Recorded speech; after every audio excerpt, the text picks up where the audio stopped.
From the heartland of America and the gateway to the West. Good morning, good evening, good afternoon, wherever the hell you may be. Broadcasting from an abandoned bunker under second base, surrounded by corn and ghosts. This is Don't You Know?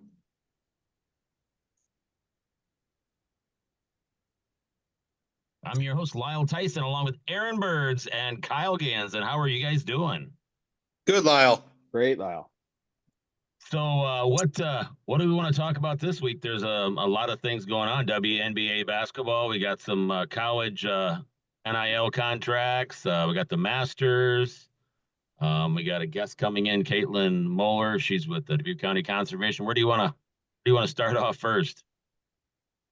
We can start off with the Masters. I mean, that was kind of leading up to it. Actually piqued my interest. Just they've done a good job of promoting and whatnot, and with the that indoor league, you kind of got to know the players a little bit better too. So it's kind of interesting to follow along a little bit closer to the more casual golf fan, and there was actually a lot of movement and a lot of excitement in that final round. One interesting thing for me with the Masters, Lyle, did you follow at all kind of the ticket situation throughout the last week? I follow that Darren Rovell on Twitter, and apparently like any unverified tickets, so if you bought them like on a third market, they were denying entry to the Masters. Last round tickets on the final day tickets for today on StubHub would have cost you like 20 grand to get in today. It was a huge mess, I guess. Interesting story to follow, just like the Masters ticket policies just changing nonstop. I wish I had some more information on it because it was really interesting. I mean, essentially people would like buy these third and fourth party tickets and couldn't get in the door because they weren't verified. Right. And that's I think you're probably going to see some of that too. I mean, with a lot of things, that's probably the way that should be, I guess. And the Masters, as prestigious as it is, they can do whatever they want. I just want to go for the pimento sandwich. I mean, right. Every year I look at that concessions menu and I'm just like, I'll take all of it. But that will be by far your cheapest experience there for sure. So yeah, final round of the Masters today. Cheapest ticket on StubHub, $20,587 for two of them after fees. 58 grand to get into the Masters today. I mean, that is unbelievable. Like what an event that has become. I mean, yeah. I don't know. You're just another one of probably numbers too, unless you got meet and greet too. But I don't know. Them guys don't want to screw around with that stuff either. So, but yeah, no, great event. Went into a one-hole playoff. I thought we were going to see another epic Rory collapse, but good for him. Completed the Grand Slam. But yeah, what a sight it was down there. Yeah, I was watching it through like hole 7 or 8 to about 12, and I took a mid-afternoon nap, and then I woke up and they were in the Butler cabin, putting on the Jim Nantz putting on the green jacket, and everything, and kind of talked about everything going on. There's some voices you just remember. When you're a kid, you remember John Madden. Jim Nantz is another one of those guys, right? Just like Pat Summerall. Yeah. He's just just how he delivers it and how he says it, especially in like the Masters, and there's nothing else. But who's going to take over Jim Nantz's place? And I was thinking about that today. I mean, who did Jim Nantz take over for? I really can't recall because I think he's been doing it for so long. I mean, I'd say 20 years at least, but just great voices. Yeah. So Rory, I was talking about, I guess he put one in the water there on one of them holes, and yeah, I think it was 12 there. It was weird. It was a par 5, and his second shot, traditionally all week, he's been going over that creek. Well, he lays up on a second shot. He's got a nice little wedge coming in from 120 or 150 out. Probably a shot he hits 99 out of 100 times. Leaves it short. Takes his drop. I think he 2 putts there for a 7, and wow, really Went I from think it really activated the betting markets at that point, because it was a 3-horse race there. Nobody knew, who had the upper hand, but just good drama. But excited for him. I mean, he deserves it. He's been in that spot so many times. yeah. But also got a feel for Justin Rose. I mean, one stat I heard this week with him is this is the 10th time he's had the lead at the Masters, and still hasn't won it. So imagine that, 10 different times having the lead in a golf tournament and you've never won it. So he'll get a shot eventually. Yeah. You I know, think he was. Go ahead, Aaron. go ahead. Go ahead. I think he was running out of holes. Is what he was doing. I think he needed a few more holes because he was on fire coming back. Yeah, he was down what? He was just 600 to start the day. Yeah, something like that. Something like that. I mean, he made a huge jump to get to 11 under. And then, Rory, keeps going and going and going. And you kind of felt bad for the guy going into it. You're like, a lot of pressure going into it. He had a decent, comfortable lead going into it today. And then, in the 18th, you put it in the sand, and then you miss a 2-foot putt. So Yeah, just I didn't. forced it to the extra holes. And that last putt at for McElroy there, what was that, like a 2-footer or so? yeah, I mean, that might as well have been a mile, because that's how I would have took it. I mean, it's yeah. yeah, either I'm gonna choke on this one and it's gonna be, oh, you're gonna hear the whole gallery, or they're gonna jump and screen and be happy for you. But yeah, it's kind of crazy. I would just absolutely love to go down there though. It looks like it's an unbelievably well organized event. Beautiful, beautiful scenery. It would be something, but I'm not going to spend the 58,000 though. So Yeah, but me neither. Me neither. One Now, thing we talked about, Lyle, big stories of the weekend. How about Colin Ray, yeah, back in the big leagues with the Cubs here, makes a start, Cascade, Iowa, goes yeah, 4 2/3. So yeah, 64 pitches, I think, and he did what he needed to do, and he didn't stretch himself. They had talked around pitch 50 that he was a slow count guy and everything else, and yeah, he's exactly, what the Cubs need. Just very serviceable, can throw yeah, some, can just play so many different roles. But yeah, and a Cubs, maturity. Cubs just took the lead again. Just that home run, 2-1. But yeah, Nice. that's it's real unique to see someone from that and from the area that has been actually traveling around in the big leagues. Just constantly getting more opportunities and performing. He's, like you said, he's not someone that's going to dominate, but it's going to give you a lot of serviceable innings.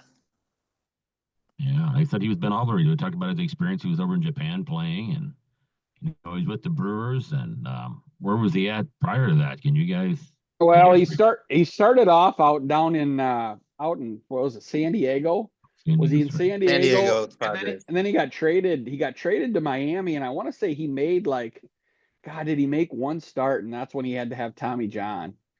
Oh, And so he bounced around there before San Diego, but then he was finally starting to feel comfortable.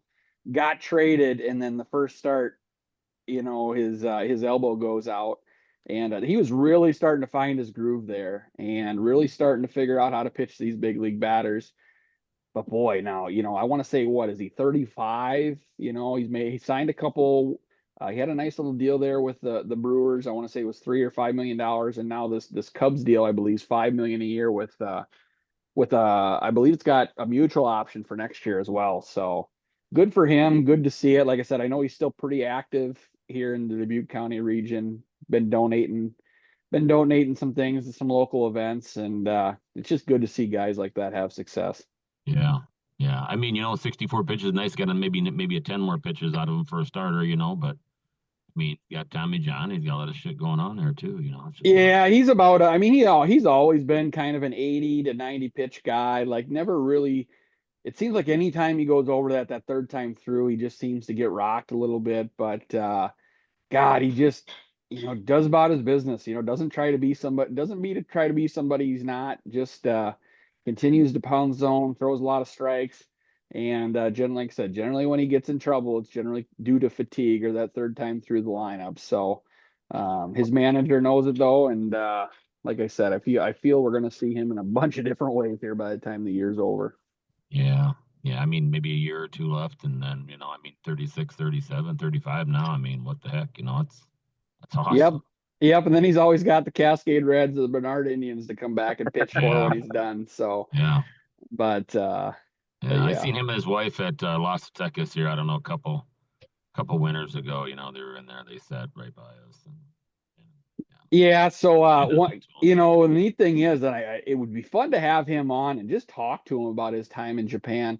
I think financially, I think Japan was kind of where it was at. He got paid by they do it different over there. They pay by the strikeout. They pay by they have bonuses throughout each game. I So like it. be interesting to hear more about that. And like I said, I think if it was just true financial, he'd probably still be over in Japan playing. Yeah. But I do think he's a true family guy, and just wanted to be around his young family and back Yeah. in the area. So, How many seasons was he in Japan? oh, I want to say it was right there around COVID because I remembered he could get over, but his wife couldn't, or she had to jump through a bunch of hoops. Okay. I know for sure it was at least 2 years, but it may have been three. Okay. And like I said, I do That's know kind of it what was I was thinking. yeah, it was around that COVID time, and yeah, I heard some story. So his, I don't know if it was his aunt or one of his relations worked for me, and boy, some of the stories she just said it was just top notch. They hired a translator for him to take him around Japan with them all the time, and I think it was just a great experience. And he But still yeah, has, and he still has his money too, right? yeah, right. But Gotta throw that in there, But yeah, it's just interesting, And I mean, Japan is, I think they started off the season over in Japan, and they're very much into that baseball stuff. I mean, they just live for it and they eat it up, and yeah, and they're good players too.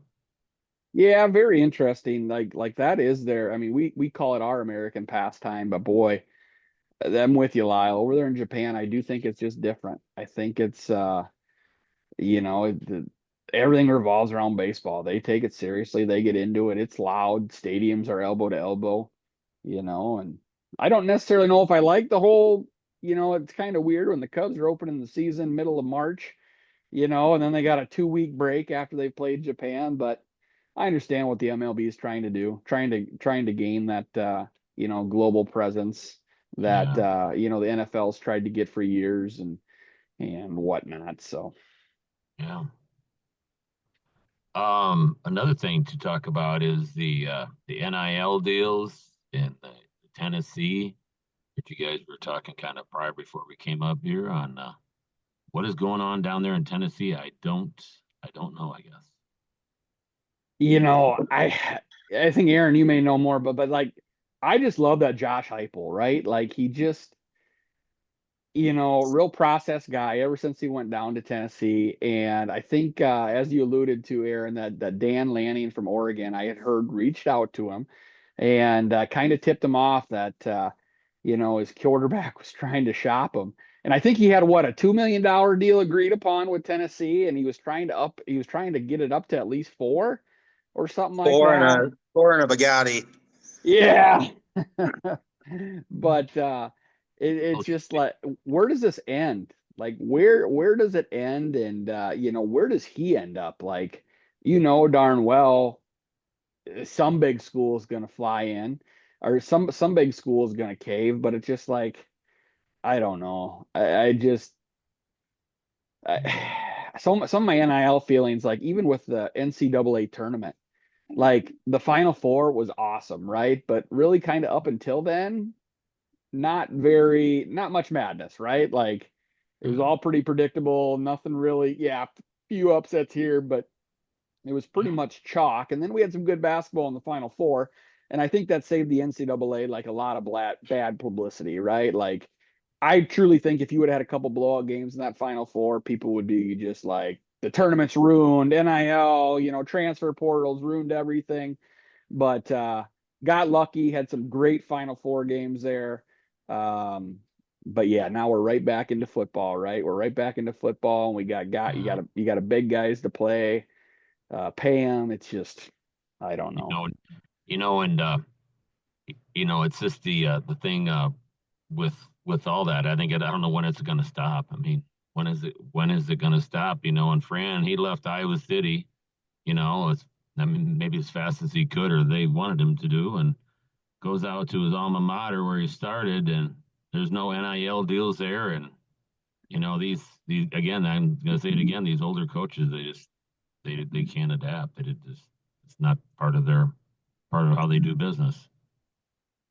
I have no problem with the players getting some money, but where's the NCAA? I can honestly think that the SEC, the Big Ten, these Power Four they're going to break away from the NCAA and be like, you're not giving any guidance. You're not going ahead and we're paying you guys to do stuff, and you're not doing anything. I think they need to go ahead and have a one commissioner and just have those Power Fours will go ahead and basically make their own league. And, I think the NCAA is somewhat finished for as far as for football. I mean, It's Aaron, you mentioned something right. I think that could certainly happen if they really wanted to. They could rewrite the book on whatever, and the NCAA would be just, what are they going to do when the Power Four are going to freaking take over? when's the last time that you heard the NCAA making any sort of ruling? I mean, 5 or 7, 10 years ago, it was every week, we're making a ruling on this, we're doing this. And then when the NIL came out, I mean, it went, they fought it for just a little bit. And then I think, was it Mark Everett was in charge. And you haven't heard boo from the NCAA since the NIL. Yeah. Now it's the ex-governor of Massachusetts. Okay. Yeah. Or something like that, or former governor. I'm just going to say ex or former governor. I'd say put Nick Saban as the commissioner and right. Go at it. Oh, he'd have a fucking heyday, wouldn't he? Yeah. He would come and that's the reason I think he stopped coaching. Dealing with these egos and everything else, and kids. But I'm a big fan of Tennessee now. I hope they do real well. In Oregon, that takes a lot of character. When it could help your team and what's right and what's wrong, and you call someone out for it. So, kudos to them. But it's just one of those things where does it stop? And they'll get picked up by a team that has a missing piece for a quarterback, because I think he's a decent quarterback. He's not worth $4 million, but what do I know? What other NILs are going on out there? I mean, I guess we got the WNBA. That's going to take off tomorrow night. We'll talk about that here in a second. And those whole deals and everything. I mean, Paige Bicker's going to bring some stuff to the table, but what else is going on out there in the world of collegiate sports that is creating? There was just a kid from Miami transferred to Iowa, and then when Fran left, he went ahead and he went to another school. So he's on 3 schools in 2 months. So it's like I said, there needs to be some sort of guidance. Yeah, we're going to ruin some of these kids, and I think Tucker's talked about it already. About financial literacy. Yeah, these kids are these kids are gonna be bankrupt. And if they don't make it, they ain't gonna have no direction. They ain't gonna know what they're doing. Well, schools are gonna be bankrupt too. I mean, just you're wasting not wasting, but you're spending so much time and money and resources to get these kids, to get them to commit to you, and then they're only there for a real short period of time, and you got to do it all over again. One thing, I went to a college football reffing camp this weekend, and it was a lot of NAIA schools, which Clark would be an NAIA school. They were obviously one of the smaller ones, but this NAIA is really excited, kind of what's going on here in with Division I, right? They're getting what they're doing is they're getting a lot of football players who traditionally would go to these D1 programs, and they would be there for 4 years. Well, now there's no spots for these kids. And what they're seeing with this NAIA division is they're seeing these like small private D2 schools, which now in the NIL deal, they can't compete, right? They can't get anybody to come play for them. So they want to get out of, that D2 status and go down into, JUCO or these smaller divisions. And so they think it's going to be good for them, just, better athletes. Obviously, they're only going to have them for, a year or two, but I don't know. It just ruined the game, in my opinion. Does the NAIA, does that count against their eligibility? So I don't know, because initially, remember, there's been some court cases here over the last 6 months where I know the JUCO doesn't. You can go to JUCO for 2 years, and that doesn't count against your NCAA eligibility. So I don't know. I guess I don't know that, but like I said, they were really they couldn't go into a whole lot of detail, but they think everything that's going on with the NCAA landscape right now is going to be good for them and going to be good for their schools. So I thought that was pretty interesting. Absolutely. Yeah. You're gonna see the D2 and the D3s. You're gonna see that football be really competitive football, because now they're bringing a whole new level to the table. And we talked about Iowa cutting from 145 to 105. I think that's the number. So that's 40 kids. So then that brings 40 out of there and shoves them down. Well, it shoves Out of them 135 D1 schools.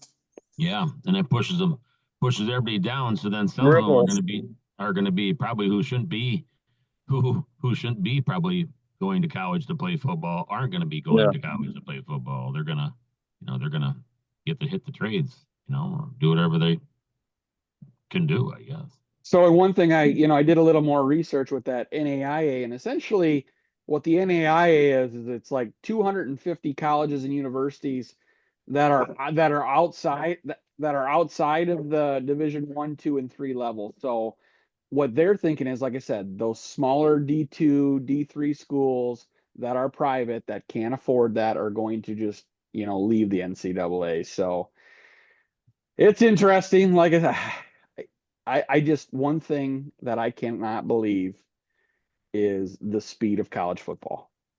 Like, we're doing this Grandview scrimmage, and these guys are teammates now, mind you. This is an inter squad scrimmage, and they are literally wanting to rip each other's heads off.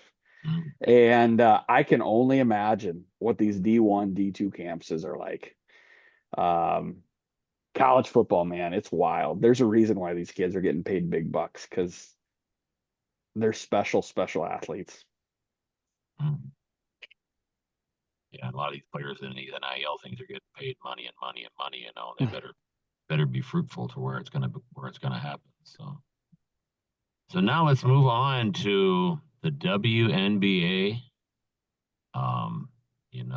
Tomorrow night on ESPN, and I think, what did we talk earlier, Aaron?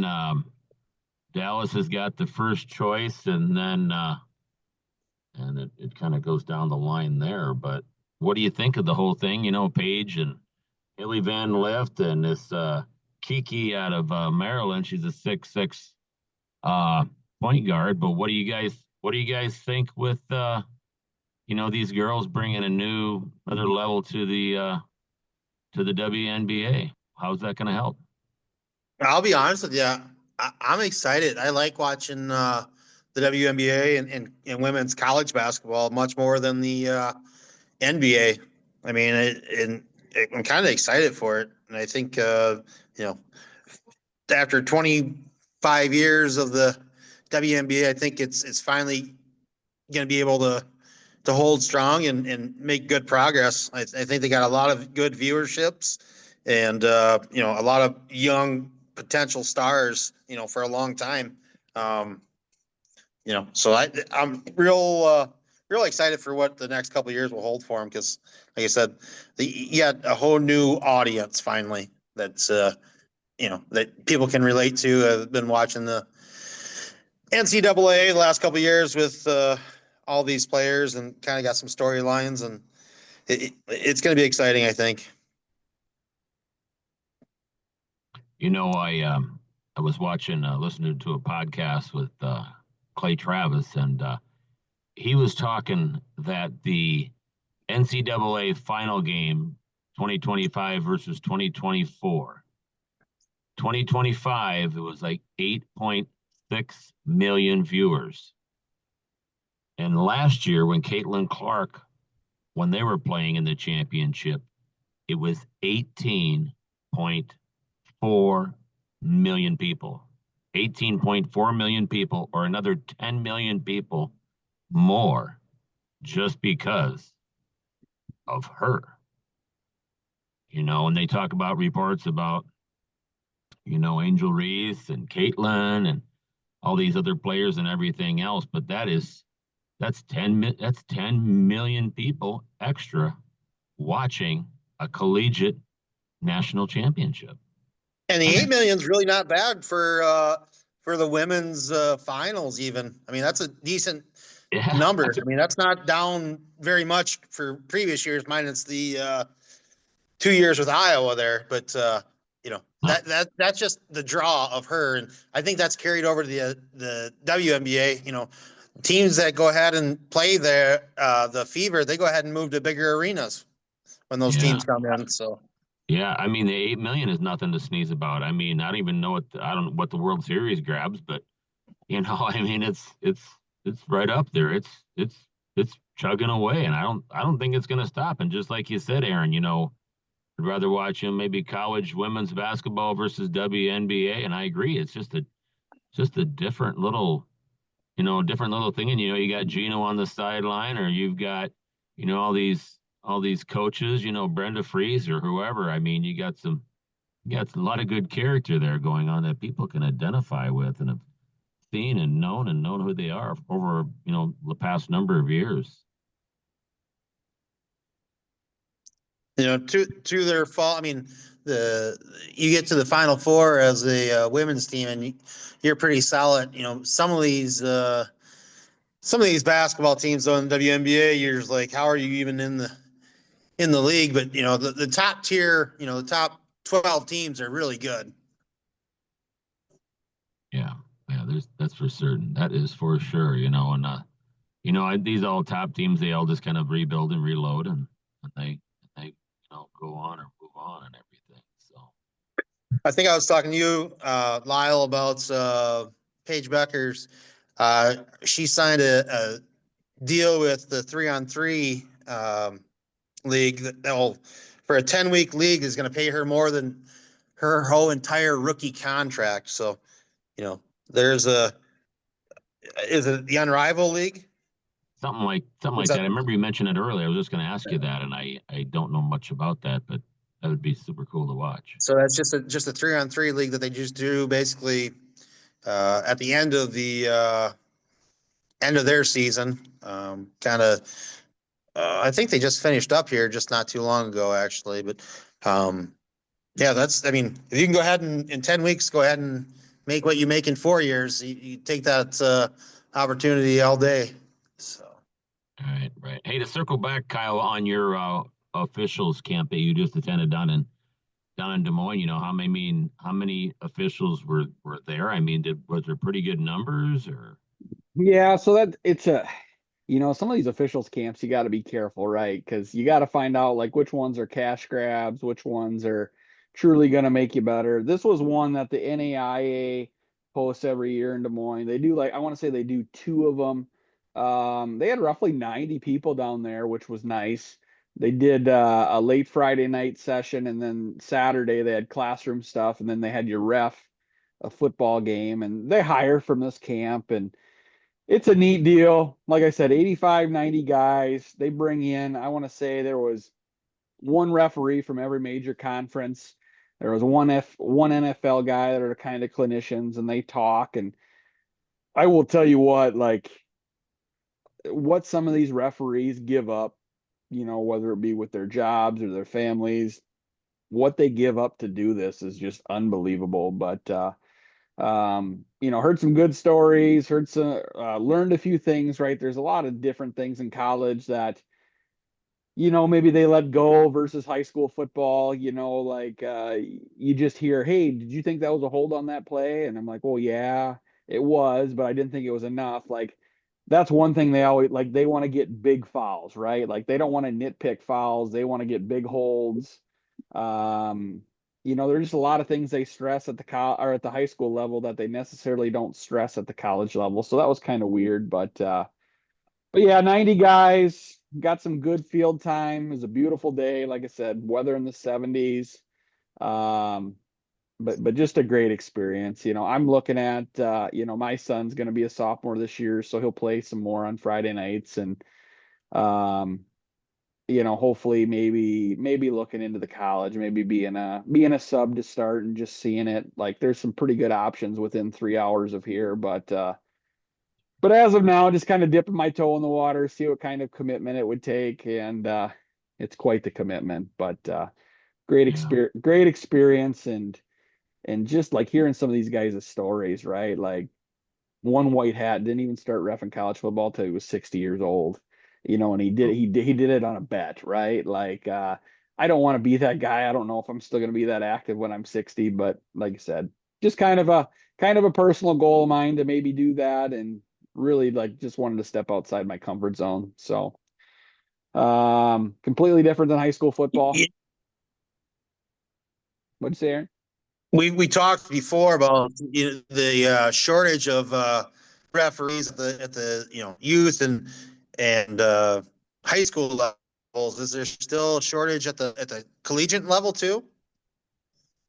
I don't really think there is. If there is, I haven't really, ever been made aware of it. The one thing I will say, if you want to keep moving up through the college ranks, you better know a guy. And they flat out said it. You better make friends with everybody you work with, because what's going to happen is when somebody you work with gets pulled up, they're going to bring their people up with them, right? So they didn't shy away from that fact. There's some places that say, oh, it doesn't matter who you know, the best official goes. Well, that's not necessarily always the case. Like they're kind of watching everything you do. We had a big social. You could just kind of feel like, it's a total package deal. It's not always about the right and wrong calls. Yeah. They want to make sure you're a good crewmate. They want to make sure that you hold your own outside of it. The one thing they said, like, you want to ref college sports, what's one thing you're not going to do? You're not But going to gamble. You're not going to gamble on sports. And that was in the first half hour, and I was like, well, that's interesting, right? And so it was good, and the one thing about it is, there was a guy there who did high school football for 25 years and just was there to get better, right? Wasn't even there for the college, just was there as a camp to try to pick up some things. There were some guys that had done one varsity game in their life, one high school game in their life. And it was just really, really interesting. A lot of different guys, a lot of different backgrounds. Glad I went, and we'll see where it goes. But mostly middle-aged men or younger or older. yeah, so that was really interesting. There's a couple guys, like there's one guy, a couple 23, 24-year-old guys that had a couple years college experience already. And I was like, wow, that's impressive, right? We didn't start doing high school football till we were 27 years old, and these guys are doing college at like 24 years old. There was a guy, a lot of the stories were guys that, maybe made it a priority before they, made a family a priority. Like, one guy works the Mountain West conference, and he said he met his wife at age 30, and he was already doing big time college football by then, and now he's 37 with 3 kids. And with those type of deals, you got a game on Saturday, you're arriving Friday morning wherever you're going, and you'll go out for dinner Friday night. You'll all ride to the hotel. You'll try to meet up, ride to the hotel together. You'll have pregame. You'll have dinner. You'll a lot of times do your pregame on Friday night. Then you'll ref a game on Saturday. Then after the game, you'll have a debriefing. And so like it's a 2-3 day deal, and just the commitment, the higher level you get. I mean, obviously with what I was looking to do, a lot of 2-3 hour drives, driving everywhere, but a lot of younger guys, a lot of older guys. For the most part, the guys that were trying to get hired with college were younger guys. The older guys that were at the clinic were guys that were probably already on staff. So, And then obviously you think the younger guys that were already doing them collegiate games already had maybe their dad was already doing collegiate games and yeah, it's a yeah. How did they get into it? They knew somebody, there was this 24-year-old guy. He was a, side wing. And what a side wing is, Aaron, is like it's those deep wing guys that are like 25 yards kind of away from the line of scrimmage. And I tell you what, though, he was one of the best guys I ever seen. Like just really athletic, really verbal, uses communication very well. And he's 24 years old. And I was like, wow, I couldn't have been that good at 24. And he looked like he was on the fast track. Well, here to find out, he had a dad who was in it, and had kind of gotten him into it. But I tell you what, he was more polished at 24 than I was at 36. And so yeah. it was just good to see. I will tell you, like, I've just never been in a room where you had 90 people in a room and like they all wanted the other person to do good, right? Like nobody was wishing the other person sucked. They were just always all trying to do their best. And they really preach mentor, mentor, mentor. All these old boy are, and not even the old boys. Every single official that was at high level says you will not get to where I am unless you have a good mentor, and that is a guy you can call, ask questions, send plays to. One thing I don't think people realize, a lot of these college refs, they get graded every single game they do, right? They get nitpicked on a scale of 1 to 7, 7 being the best, and like 2 or 3 generally being the worst. And if you get a 1, you're probably not working, Right. too far down the road. So, And they're at high school games too. I mean, there's people sitting there at high school games, whether it be a wrestling meet or girls basketball, boys basketball, or whatever. yeah, they send, one thing with the high school is if you're going to do the dome, you're going to get evaluated at least once every 2 years. I know that Jared Cheezick from the high school association, him and his wife every Friday night go to a football game to watch a crew. And I'm like, wow, I bet you she must be a saint because that's Uh-huh. I could not get my wife to go to a football game every Friday and night, and but and really likes football and understands football apparently. I would have to think that would be interesting. I'm just kind of put that in my own position. My wife and I, we kind of laugh about it. Friday nights are our date nights on the sidelines and stuff. But yeah, it's just it's just kind of the same way. You'd have to understand it. So, kind of funny. yeah, but it was fun. We'll see what comes of it. It was fun. And, I looked forward, like that was more kind of just my dip the toe in the water. And, maybe next year I go down with a different mindset. But in the end, your kid only plays football on Friday nights for so long. And Right. Yeah. it's not worth missing that time. So Right. Right. um, So as you know, Aaron, right? Yeah, goes fast. Yeah. goes Goes real fast. Yeah. fast.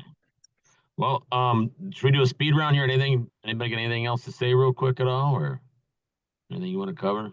You forgot about?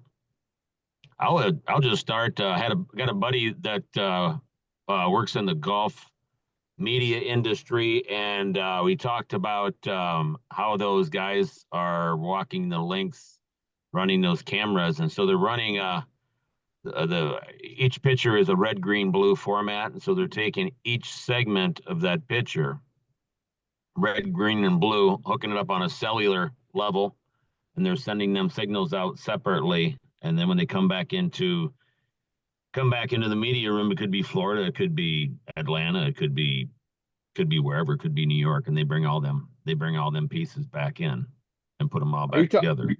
are you talking Yeah. like the shot trackers? Talking no, I'm talking the camera guys walking the sidelines that are getting all the photos. Oh, They're walking with the Rory McIlroy guy with the camera, and that's how they're doing it. That's how they're getting such a crisp, incredible shot. Is they're doing that. Years ago, they used to use thousands and miles and miles of telephone wire, and they would string those out along the fairways, and that's how they got some audio and some video back to what they're trying to do, the analog style. That's how they did it years ago, was telephone wire, and that's how they did that. But now it's all on a cellular level, and they bunch of people. Does the Masters have a no cell phone policy too? Yes, I do believe so. No cell phone policy. Yeah, so I don't know how that works. So what- Obviously, you check your cell phone at the door, I guess. I what- mean, they yeah, probably scan you through a thing and they know exactly where your cell Exactly phone's what you at. got. Yeah. Yeah, I you mean, know, like I said, they need all the cell tower space to. I'm Yeah. not sure on the. yeah, But to do get what they got everything to to do. go through and no interruptions. Yeah, I'm sure they probably got a dedicated system that they travel along with that, gets set up. They hire some, XYZ company, global, whatever, and then they come in and set up a cellular Perimeter. tower. That's point to point, peer to peer, and away they go. But yeah, that's kind of what I know. I thought it was interesting just to hear that, how you get them really cool shots so crisp and everything else. And that's basically how they do it. They send it out in 3 different signals and gets back to the studio and they put it back together in 3 different signals. And yeah, kind of how it's done. So, I mean, yeah, a lot of hands, a lot of help. So, and going back to Augusta, you guys talked about going there earlier. I mean, just when Rory hit that putt in, and dropped on the green. I mean, this looked like a perfectly manicured green. I mean, beyond belief. I mean, Yeah. just incredible how awesome that place looks. I'd like to see it tomorrow after you get where the ropes were at. How And packed. they go ahead and redo the course every year, don't they? Different layouts. Oh yeah, as far well as like every year, as far as like I think they were talking about one pin placement this year. That the last time it was that way was 4 years ago. So that was Okay. interesting on that. But They change yeah, bunkers and just different hole structures and kind of the layout of it or majority of it, or make different lengths of holes that are unique every Masters. So right. that they're planning years ahead, and I'm sure they have. I mean, to make that happen every year, and I mean, it looks like a painting. Some of those holes, so a Yeah. lot of time, a lot of money, for 1 week. Yeah, I was wondering what they got paid for the broadcast, the last 4-day broadcast. I mean, yeah, incredible amount of money. Like, yeah, really incredible. Someone had a stat on X. The gift shop was making just an absolute insane amount of money per hour. Like it was over $1 million an hour. Really. How many green hats Just do you at the think they gift shop order? there. I mean, that would be the trivia question for next time. How many green Masters hats? Anybody can stitch a Masters hat, down the street, and go to the Masters and that's a Masters hat, but it's not the Masters hat. Well, they have stuff you can only get at the store. I gotta see if I can find it here. Stuff you can only buy at the master store. They don't go ahead and sell anything online. A very exclusive merchandise that people will go ahead and get and then try selling on the secondary market. But, hats probably what, $50, 55, 60, whatever, maybe 100. See if I can pull that up. But yeah, I mean, just the sheer like the demand or the interest in just getting a ticket just for the practice rounds. Um, and then just what they can bring and what they can go ahead and get people to pay to be there. Right. Yeah. Right. Right. I would love to see like the total economic input or effects on the community. Right here, I just pulled this up here. So the Master Shop is expected to do around $70 million in merchandise sales this week. Wow. 10 million per day, 1 million per hour, 16,000 per minute, and $277 per second. Wow. That is Crazy. That is crazy. That is crazy. He said 70 million in 4 days. Or, Yep. 10 a million week. just at the gift store. Gift shop. Oh my God. Yep. Yeah. And then you got to feed all them people, and they're all outlying places and everything Yeah. else. And yeah. But that's a lot of transactions. That is. Sounds like a lot of fun, a lot of headache, a lot of Yeah. headaches too, I'm sure. Oh, I'm sure. But like I said, they do a phenomenal job, and I think everyone respects what they've done or what they continue to do or the tradition of it. Yeah. Yeah.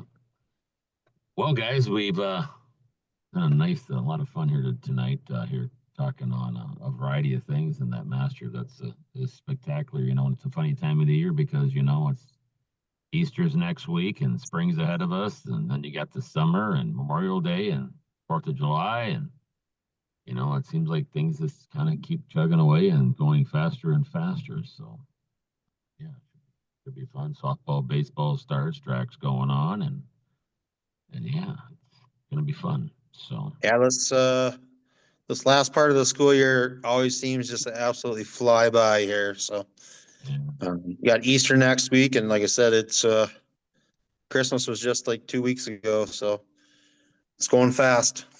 Yeah, yeah.